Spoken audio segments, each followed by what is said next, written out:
انت اخر مرة قعدت مع نفسك بجد، من غير موبايل، من غير ريلز، من غير اغاني، من غير مسلسل، من غير اي حاجة تشغلك؟ امتى؟ مش اخر مرة قعدت لوحدك، لان احنا بقينا بنقعد لوحدنا كتير، بس عمرنا ما بقينا مع نفسنا. اول ما يبقى في دقيقة فاضية ايدك تروح للموبايل تلقائي، مش لانك محتاجه، لكن لانك بقيت خايف من الصمت. الصمت بقى مرعب، لانه بيطلع كل حاجة مستخبية جواك. يمكن أول سؤال هيجيلك أنت مرتاح؟ وهتكتشف إنك مش عارف تجاوب. يمكن يسألك هو أنت كنت ناوي تبقى الشخص ده؟ فاكر نفسك من سنة كان عندك أهداف، كان عندك نية تحفظ القرآن، كان عندك نية تصلي كل الفروض، كان عندك نية تبطل الذنب اللي كل شوية ترجع له، وكان عندك أمل إن السنة دي هتكون بداية جديدة. وفجأة الأيام عدت، ويوم ورا يوم، وأسبوع ورا أسبوع، ولقيت نفسك في نفس المكان، يمكن أسوأ كمان. بس تعرف المشكلة مش إنك وقعت، كلنا بنقع. المشكلة إنك بقيت مشغول لدرجة إنك حتى ما بقيتش تلاحظ إنك وقعت.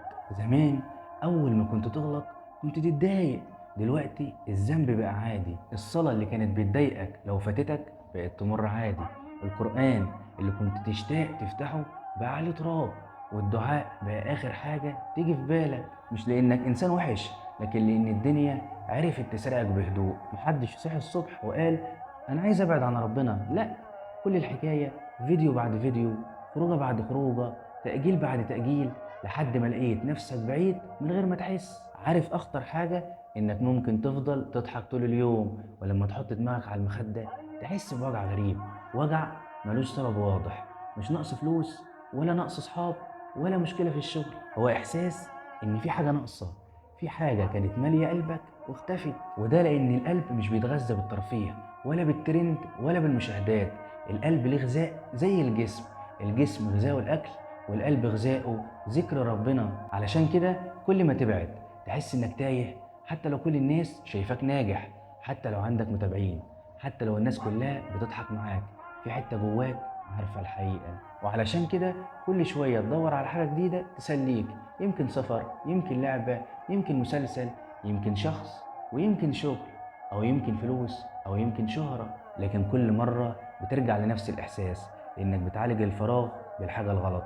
الفراغ اللي سببه البعد عن ربنا مش هيتملي غير بربنا، وده مش كلام مثالي، ده واقع. اسأل أي حد رجع يصلي بعد انقطاع، اسأله كان حاسس بإيه، هيقول لك كأن في حمل كان فوق قلبي واتشال.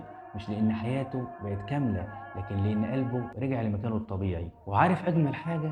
إن ربنا عمر ما طلب منك ترجع كامل، ولا طلب منك تبطل كل الذنوب الأول، ولا قال لك اتغير وبعدها تعالى. بالعكس، هو بيقول لك تعالى وأنا هساعدك تتغير. يمكن أنت مستني اللحظة اللي تبقى فيها صالح علشان تقرب، لكن الحقيقة أنت محتاج تقرب علشان تبقى صالح. ودي أكبر خدعة. الشيطان يقول لك لما تبطل الذنب يبقى صلي، لما تلتزم يبقى افتح المصحف، لما تبقى أحسن يبقى ادعي، وتفضل مستني ولا تيجي اللحظة دي أبدا. لكن ربنا بابه مفتوح على طول، بالذنوب وبالضعف وبالدموع وبكل اللي فيك. كل اللي محتاجه إنك تبطل هروب 5 دقايق بس.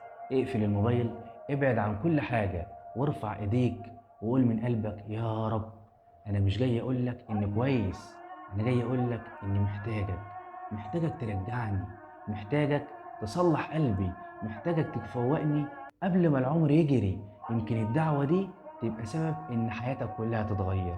لأن البداية مش إنك تبقى أقوى، البداية إنك تعترف إنك محتاج ربنا، وده أول طريق الرجوع. ما تنساش تصلي على النبي. سلام.